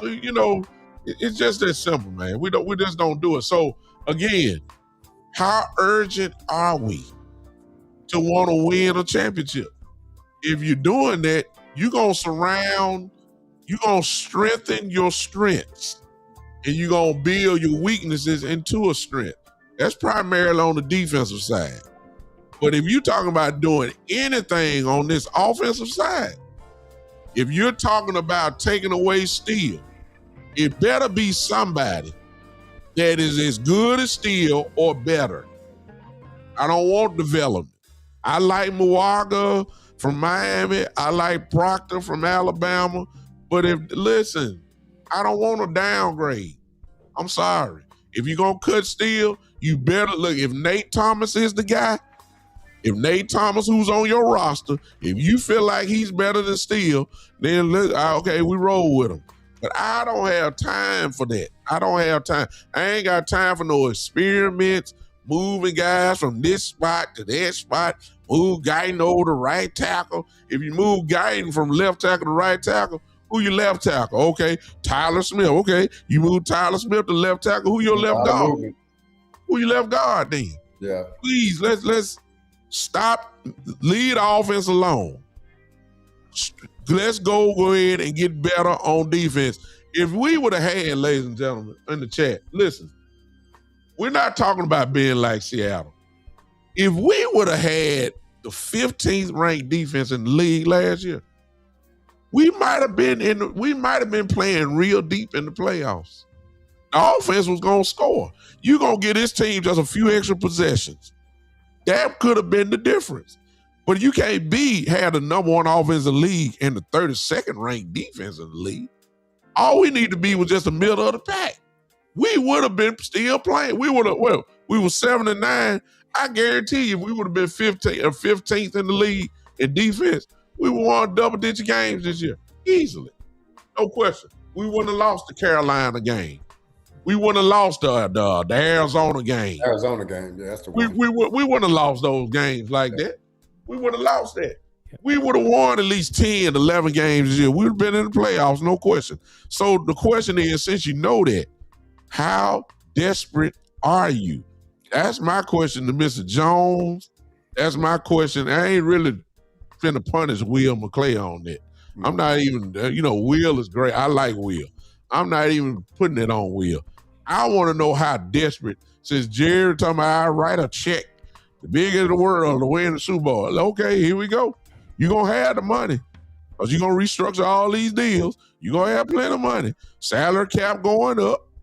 All right. 302 to 305 million. Let's see. Let's see how desperate you really are. Because you got 2 first-round draft picks. Okay, let's see. Let's see how desperate you really are. And we ain't going to be long before we find out, y'all. Yeah, it's not going to be long. Well, it's coming. One thing that we talked about, we talked about the Rams when they won the Super Bowl. We talked about the Patriots last year. We talked about the offseason, right? And during the season. But I want y'all to understand that we're saying they went all in. So let's go backwards and ask why they went all in. Because they had a sense of urgency. What it was is they felt like, hey, man, we got to win. And what do we need to win? We need players. And so urgency makes you go out there and do that. Now, let's go back to urgency. Why? Because, and I'm sorry I got to say it again, because we're trying to keep our jobs, y'all. They're going to be forced to fire us if we don't win. Yeah. Well, everybody out there listening to have a job, and if your household revolves around you having a job, if your boss come and tell you, hey, look out, man, your productivity is low. And if you don't fix it, we're going to have to let you go. Oh, you're going to come back and you're going to have some urgency. You're going to come back, your productivity going to go up. But if you don't have that, right, you're not going to have it. And that's what our problem, one of our major problems is we have no urgency because we don't have to. Nobody's job is on the line. And that's why we can just go into free agency or have a lame duck coach like McCarthy. And Jerry says, well, the reason why I'm not going to fire him is because I don't want to pay a coach for sitting home. A $4 million coach? Are you serious? No urgency, man. And so I like that you brought that word out, but I think that word, we looked at these other teams, because when you go and get Vrabel, but then you put $350 million behind them, what you're saying is, hey, we're New England Patriots. We're not used to this 4-13 thing. And guess what? We're not going to wait for 4 years to build up to something. We're going to go get the coach, go get the players right now. And we're going to go out there and compete. And that's what they did. That's what urgency do to you. Urgency. You know what urgency could do? It can also make you make some bad moves. I'd rather you make bad moves than no moves. You know what I'm saying? I'd rather you try. I'd rather see it and say, okay, I see why they got that guy. The guy was hurt and everything. It didn't pan out. But dude, good move. I don't really judge a move by the, you know what I'm saying, like by the results. I've judged it by what it is, man. Can I have a year finally where we stop getting so excited in the front office by XFL players? Go give me a goddamn real free agent, please. Yeah. Can we try that 1 year? I mean, I know Aubrey turned into an all-pro. Y'all hit the jackpot. I understand that. I understand, you got Kevontae Turpin, who's an all-pro from the USFL. But I'm tired of saving roster spots for XFL players. And we finally going to get a real free agent player that's going to make impact day one. I mean, come on now. Okay, that's all I got to say. So I say your sense of urgency, B-Bird, it may not be you put all of your eggs in one basket with Jerry and Steven, but it could be the coaching staff. So the offensive coaches, they could have a sense of urgency because they know if they do well, they're going to probably get head coaching jobs, which is kind of generational money. And then with these new coaches, they may have a sense of urgency as well because they know that they're in a job where they got to perform. So hopefully you'll get some of that sense of urgency from the coaches. I think last year, I'm gonna say it. I said it earlier. If they had just named Jeff Whitecotton, the defensive coordinator, about halfway through, I think the players, if they didn't do anything, they would have played hard for him, and he would have changed some things up. So I think you might have ended up being, instead of being 32, you could have ended up being 26, 25, and that's probably what you need big time to make it to the playoffs. They didn't have the players, B-Bird. I would say they didn't, but when guys are just coming in and they want to play for the coach, it does make a difference, and you can see that. But so hopefully the coaches this season will have a sense of urgency, because if they have a good year, what's the coach from Arizona that we got? I'm losing my train of thought. If they have a good year, Clayton Adams will probably get interviewed for a head coaching job. So Joe, I want to interject this. Yeah. The coaches always have a sense of urgency because they can get fired. Yep. I'm talking about the player acquisition part of it, right? Yeah. And that's the Joneses, Jerry and Steven. They don't have a sense of urgency. So the coaches, they're going to have it because they can get fired. They're trying to win. Mm-hmm. But this is, like Big Time says, this is the time right here where we're going to see what the front office is made of, because Big Time, you labeled it right. This is their time right now, right? Big Time? This is their time. It's not players' time. It's not coaches' time. It's their time. So we're going to see what they do, man, because he's definitely right. We're going to see what kind of urgency they have, and we're going to see what kind of moves they make. If they've changed, we're going to know they've changed during this time.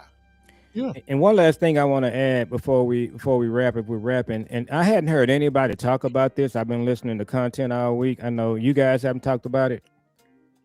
If they don't get Pickens signed, if they don't spend a lot in free agency, what's stopping Dak Prescott? And you look at what Matthew Stafford did a few years ago. He went from Detroit to the Rams. If they don't really do anything in free agency, they don't get Pickens signed. If I'm Dak Prescott, what's stopping me from going to the front office to Jerry and Steven and saying, just trade me to Houston?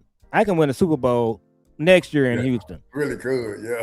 Just trade me to New England. I can win a Super Bowl next year. So what's stopping Dak from doing that?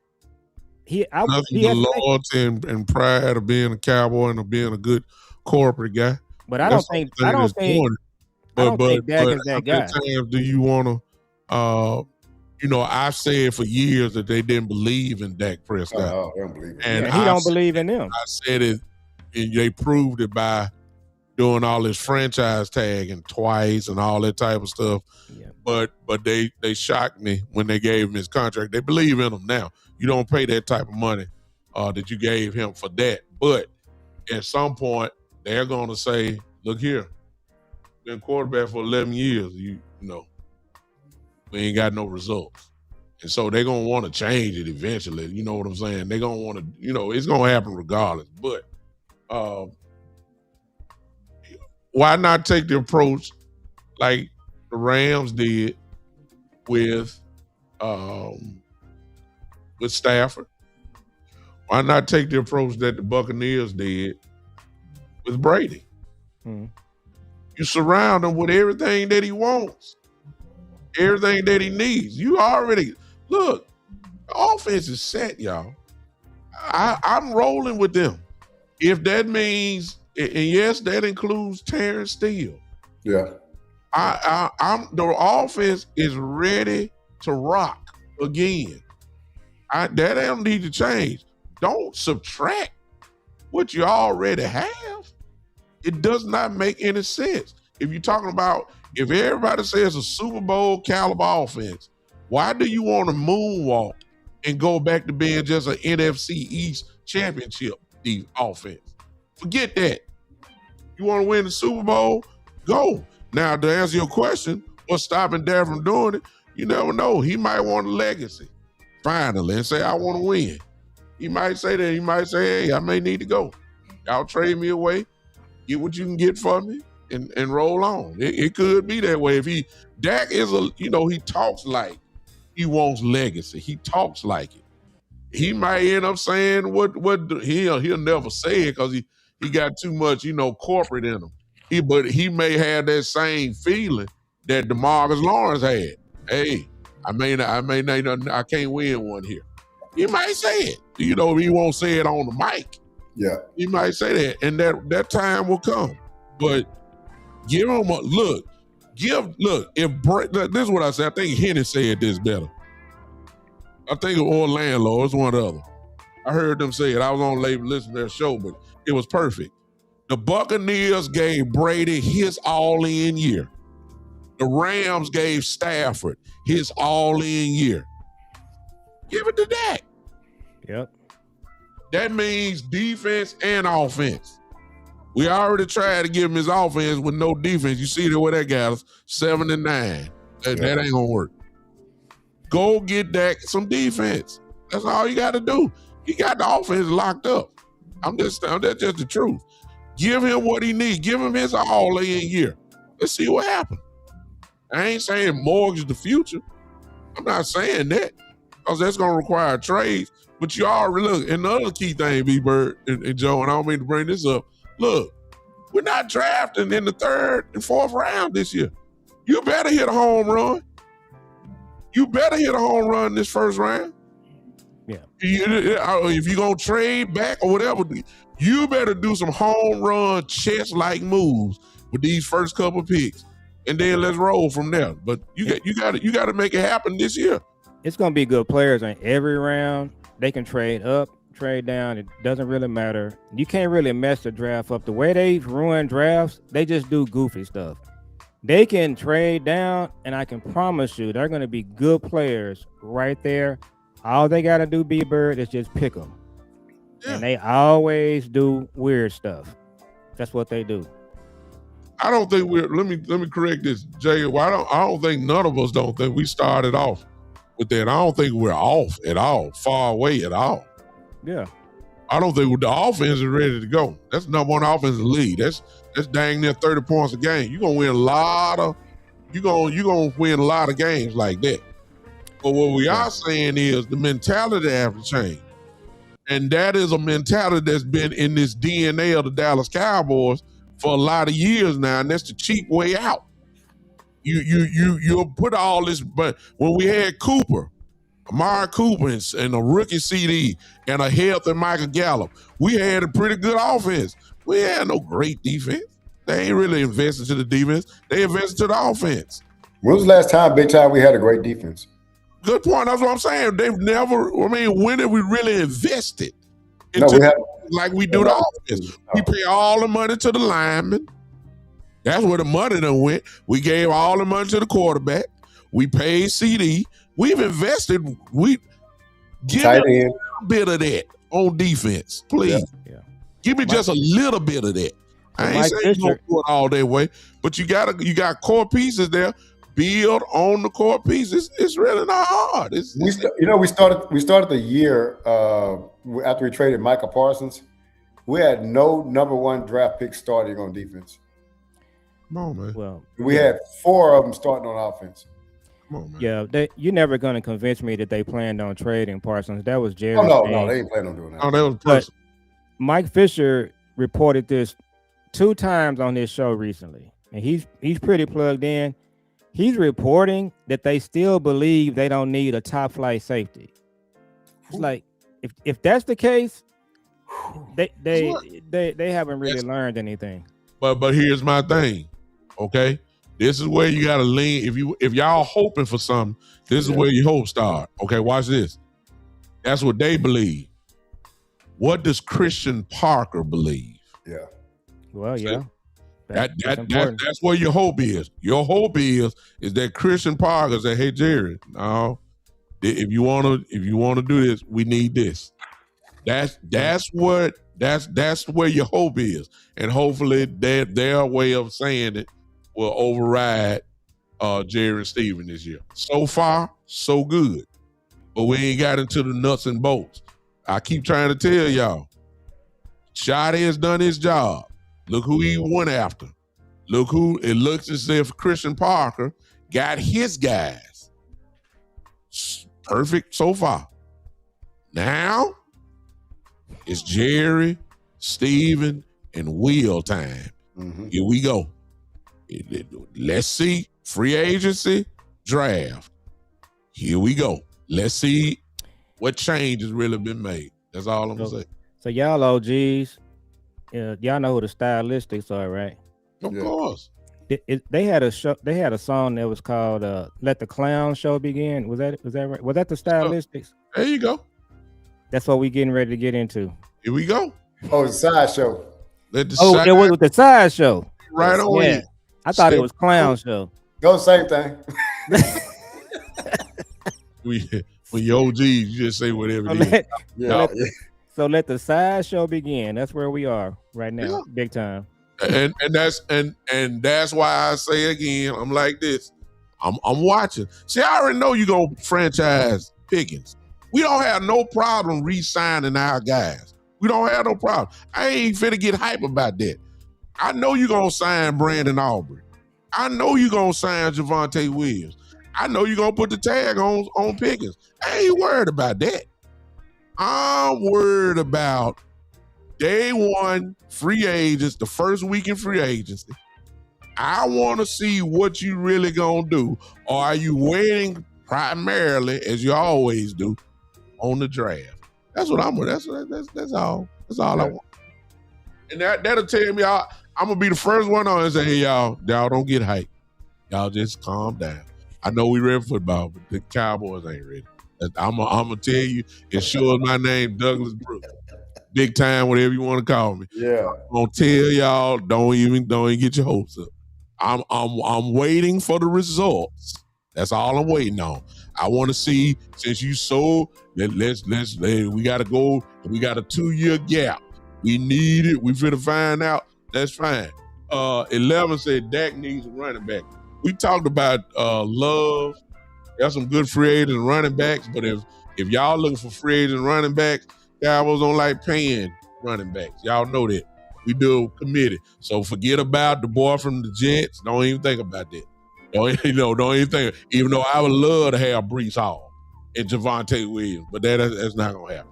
So don't even think about it. They'll draft a running back in the 5th round or 6th round, and they always say, well, we got Jadon Blue. Look, Shotty don't like Jadon Blue. Don't try to shove Jadon Blue in my face. Yeah. I don't need a Deuce Vaughn part 2. I don't need to see that. The dude, Jadon Blue couldn't even lie when he was in street clothes for most of the year. A healthy scratch. I don't want to hear nothing about Jadon Blue. So it is what it is. Are we gonna be cheap? Or are we gonna do something? 11 says Kenny Walker. You know good and well Jerry ain't finna pay for Kenny Walker. Just stop it. Oh, Kenneth Walker, yeah. Don't even 11. See, it's MVP. The MVP, yeah. Frustrated by Jerry not paying $10-11 million for Kenny Walker. He's not going to do that, and Kenny Walker is not coming to Dallas. So stop it. I hate to blow on your bust your balloon, but that's not gonna happen. Okay, I hate to do that. Jerry's not gonna do that. All right, I'm done, y'all. Y'all got more? I'm good, man. I think we're good. Y'all good? We I don't good. know. Y'all got some more. I'm ready to rock. I don't know what y'all talking about. I got one that's hot, but I don't want to do that. I had to talk like, hey, no, 11. I'm sorry, man. He said, come on, no, Doc. You playing Madden over there. You can do that in Madden. Put Kenny Walker on your team and whoop Madden. That's not going to happen. How shocked are y'all? I hate to do this, but it's just how shocked are y'all that we got this many black coaches? On the Cowboys? Yeah, y'all shocked? So we talked about it. I think, we so you what are you thinking? I'm shocked. I ain't no sense of me lying. Hey, 11. Not see right here. 11. Now you talking. Now they hired a white one today. See, y'all see that right there? I see it. I'm in Njoku. He's okay. You put him with Ferguson. Guess what? You just strengthen your strength. Yeah. Because watch this. Njoku is better than Schoonmaker. Oh yeah. He's better than Ferguson. Well, guess what? If you go with Ferguson and Njoku, you just strengthen your strength, and Njoku would not cost you a whole lot of money. See what I'm saying? That's how you give another bullet to Dak Prescott. That's a great thing right there. I like that. I don't think we're gonna do it, but I'm saying that's how you strengthen your strength. That's reasonable. I like that. Go ahead. Look. Jay say this. Look, watch this one. Now this would be unfair. Yeah. See that? Well, that's what they should have done. Ferguson is another bad contract. They could have just held out and they could have got Kyle Pitts. So I think what we need to do at tight end, guys, what we did with Pickens with 1A and 1B or 2 1s. Forget that, Joe. I can't let y'all go. Look, we got people done popped in. Now I can't do it. I ain't gonna let y'all go. We the OGs. Let me get back to the original question. Are y'all shocked that we got this many black coaches on there? Somebody say it's a loaded question. See, we've been going to deep water now. I am. I'm shocked. We talked about the historical implications of having because we've had some defensive coordinators, but they were really not real defensive coordinators. Yeah, thank you for clarifying that too. Yeah, so Parker is, and so I was hoping that they were going to get he's a guy from North Texas. I'm not really sure what happened there, but yeah, I think that they got what I asked for, so I'm not going to complain. I asked for young, innovative, and if they black, then yeah, I think it is surprising. So now we just got to let Jerry stay in the background if he can and let these guys implement their system. I still want to talk about what they're actually going to be doing. I'm not clear on what defense they're running, whether it's a 4-3-3, 4-5-2. I guess it doesn't really matter. But yeah, I'm shocked. We got 2 noobs on the coaching staff. Yes. I'm not sure Jerry knew about that or would have been okay with it. So, are you shocked? Let me say this, man, because I want to clarify a couple of things. We all have biases, right? Hey, stop, B-Bird. B-Bird, stop. Don't you let me down right here. Go ahead. I don't know if I did or not. So we all have biases, and you know, you got things that's racist, and then you got things that's biased. Like, you know, at my job, I, tend to the black coworkers. That's who I tend to mingle with, right? That's just what it is, because we're more culturally aligned and all that other kind of stuff. Well, white guys and white people are more culturally aligned too. So I've been on hiring committees too, where I could see myself, a young person across the table that looked like me. I can see a young me in that person, right? And so I'm more like, okay, I can see that person working with me or whatever. I need to give them an opportunity. Well, that happens a lot for other people too. So I think Jerry has biases, right? Like I think the front office had biases. Like what my mind looks at is a white head coach, a white offensive coordinator, and a white defensive coordinator, a white middle linebacker, a white tight end. I'm gonna throw those 2 in too, because those are 2 positions that we don't really. And so I think that he had his biases. And so I would say that it's a change. I am surprised, but I think you go back to say why it happened. I think because of Shotty's here. If you take Shotty out of here, I don't think this happens this way. Because I think he's going to go back to his old biases and go find guys that fit the description of a defensive coordinator, fit the description of an offensive coordinator, and fit the description. So when you do that, but what you're doing is that casting a wide net, you're not doing that anymore, because you're only casting a net in a certain type of pond, not the ocean. And so I think that Shotty said, no, I got to win, man. I ain't got time for these, to go get the prototype that you think, which is what Jerry's been doing all along. So am I surprised? Yes, I am surprised, because this is, and then we got a public enemy as the whole defense, because it's all black, pretty much. And so it's like, wow, they went all the way, the other way. I like it because I think, man, really, okay. So don't you let me down, right? Brothers can't be as brothers, man. You know what I'm saying? We can't, you know what? Dude be like, man, this, that, and that. Man, what you talking about? I've been through that. What are you talking about? No, go back over there and do your job, dog. You know what I'm saying? So I think it's going to be a whole bunch of that stuff there. I think it's going to be a lot more accountability also. with this coaching staff and the players. And you know what I'm saying? I think it's going to be some cultural things that come into place. I'm talking about the Cowboys culture that kind of come in line on the defense. I think you want some hard-hitting stuff. You got the right coaching staff for that. So I am surprised. I'm pleasantly surprised. But I think it really just goes back to Shotty really was involved in this coaching hire. All right. I'm gonna take it because you done changed my delivery up. All right. Both of y'all did actually. So I'll say that. How do I want to start this off? Based off of Jerry being a 2-year-old man, and based off of us, I believe all of us over 50. Am I right? I know I'm 53. I may be the youngest out of everybody here. Yeah, younger than me. I'm 60. Okay. I'm 53. So all of us are pretty much were born I was born in the 70s, early 70s. Joe probably born in the 60s. B-Bird probably born in the 60s. Yeah. We were raised in a time where we knew the signs of racism. You know, the obvious stuff, we knew about that, but the signs of racism, in other words, we could see closet racists, and you didn't even have to use the N word. We can just tell, you know, we can tell. We know where you at. All right.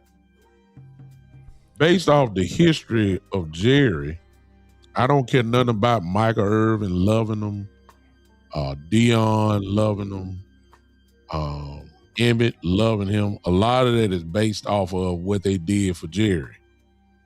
But at the same time, Jerry's had some very questionable situations. 11, just stay with me for a while. You don't have to agree. Just listen. It's just the truth. That picture, I never will get over that picture when he was a kid there. Yeah. The kids were trying to get into school. Of course, he was young. University of Arkansas. Exactly, in Arkansas there. And the only difference was that a picture gets a still shot. I wonder what would happen if it was a full video. Jerry was sitting there with his mouth open. We don't know what he said. He was just like, we don't know if it was shock or we don't know if he was adding in to the insults. We don't know.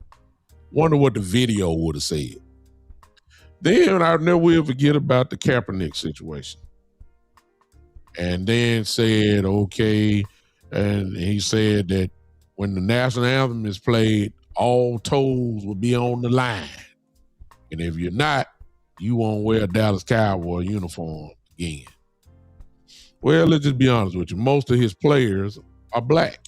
Yeah. It's just the truth. You got a few Caucasian brothers there, but most of his players are black. And then when you start talking about coaches, in case of when we start talking about the coaches, the Cowboys have never had obviously a black head coach. I'm not saying we should have. Let me preface myself. I mean, I'm not saying we should have. I'm saying the facts are we never had it. We've never had a black offensive coordinator, and we never had a black defensive coordinator. And I thought of, before we even started, the names that were listed, the primary name that everybody was talking about was Brian Flores. I said right then, there's nowhere in the world Jerry is not going to hire a black defensive coordinator. I don't care how good Brian Flores is. I don't care. That's what I said. I said it. You go back and look at my shows. And yes, I was saying that because in my mind, I said at the beginning, I know the signs of racism. Jerry, look, there's plenty of people that can smile and hug and all that type of stuff.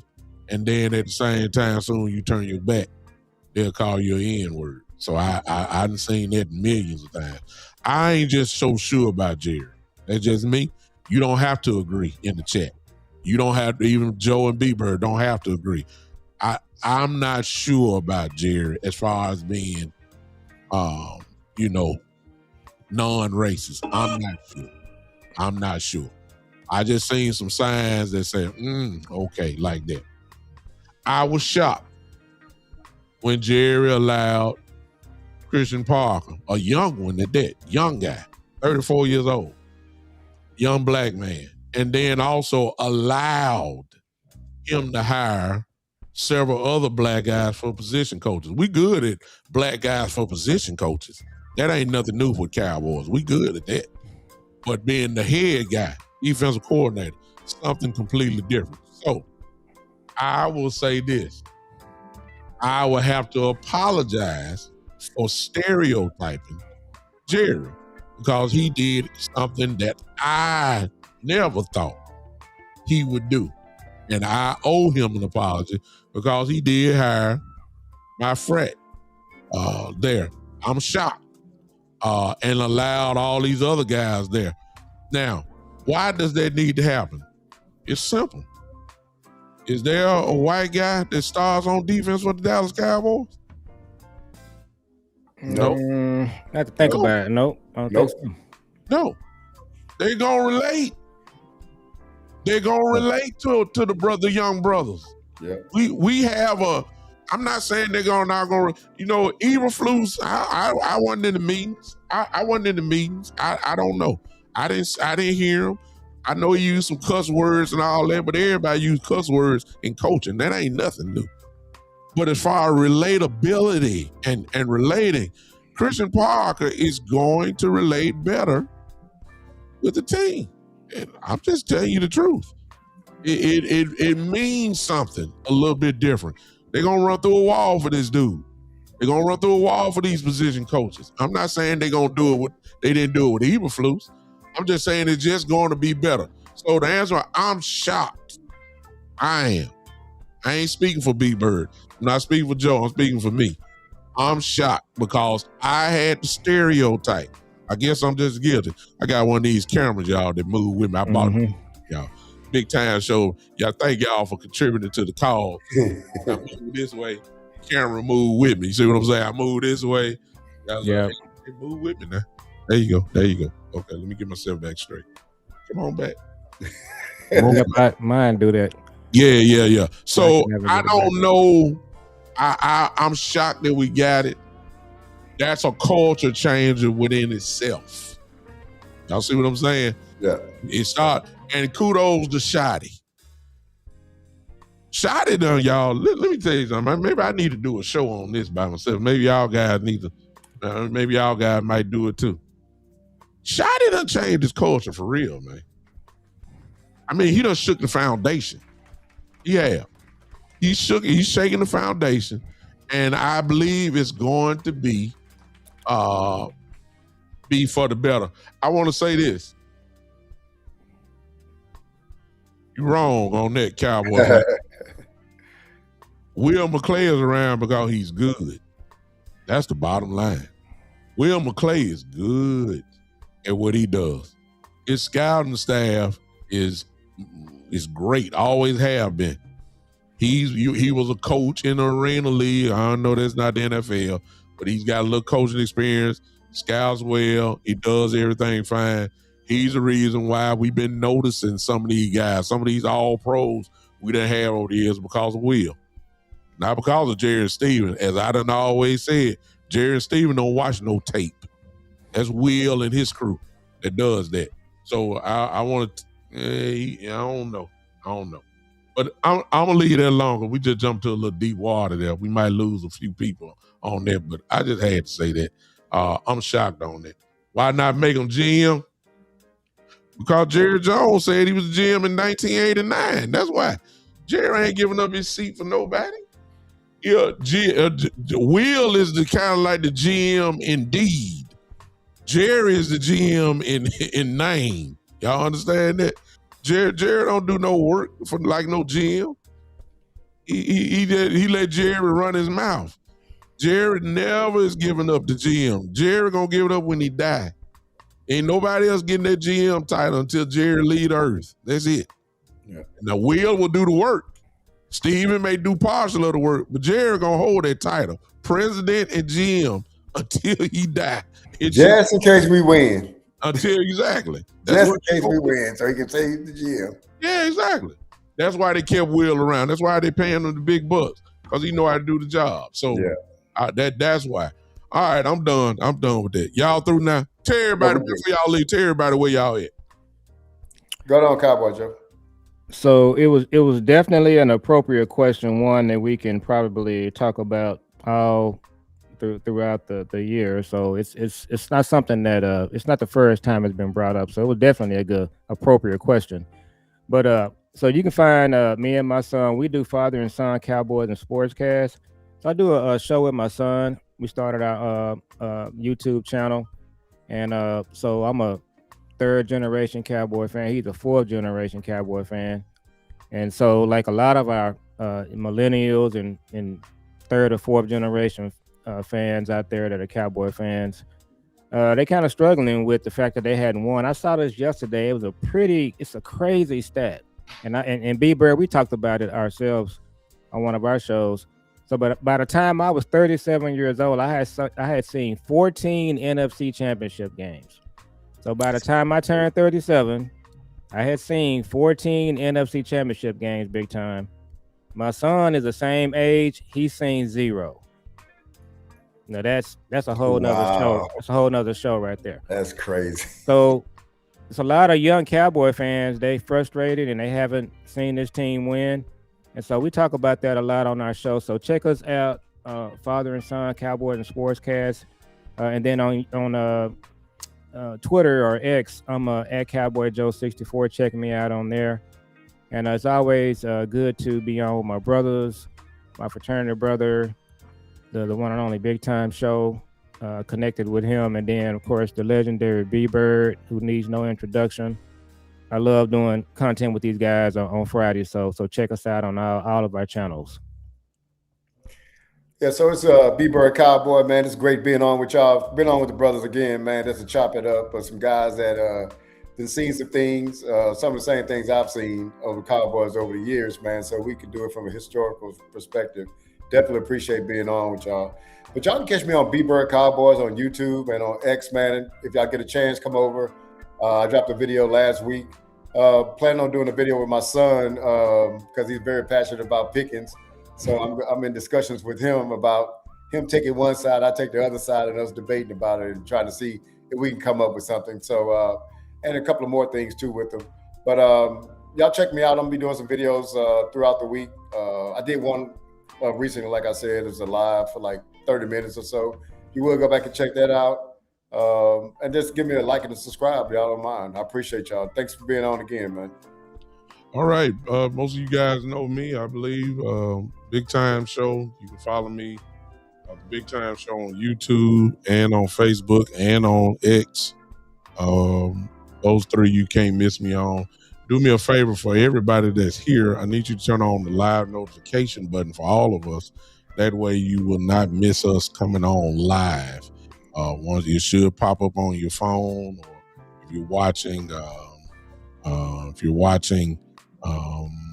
this on Twitter, whatever channel, you can do that as well.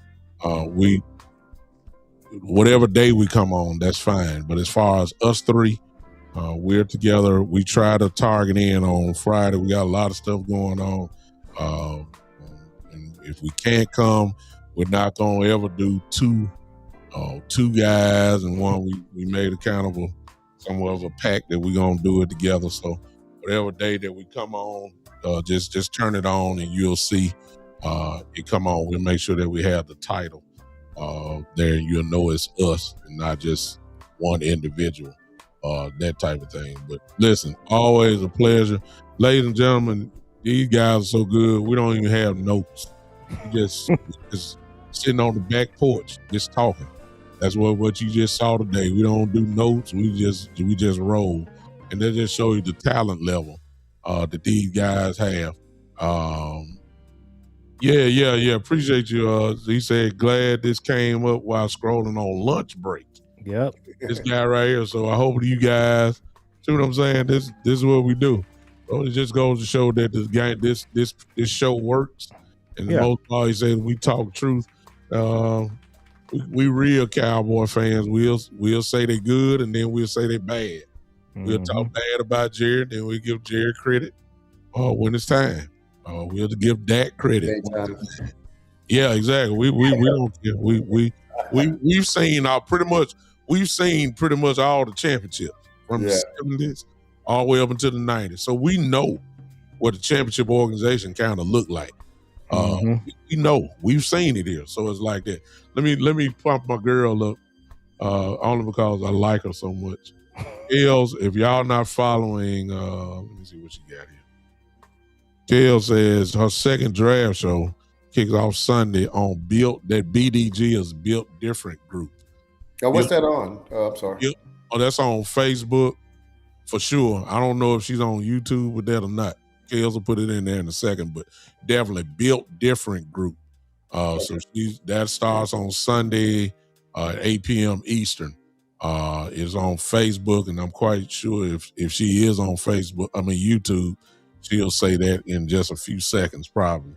But it's Built Different group. Go check her out. Kels will be on my show again. She was on it just about a couple weeks ago now. And she'll be on my show to drop all this. There it is. The show's title is Cowboys Unifier on YouTube. Okay. Cowboys Unifier on YouTube. Okay.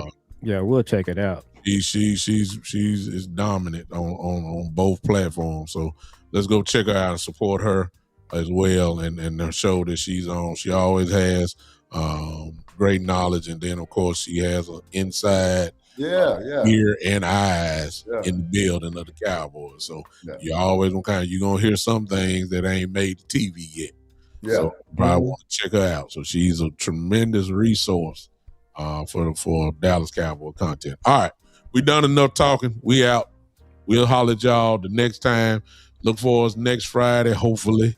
KC Smack Talk, you joining in late. Appreciate you popping in.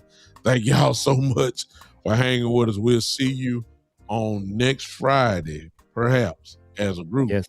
For the one and the only. This has been the Cowboys OG podcast. We out of here, y'all. Have a good one, guys.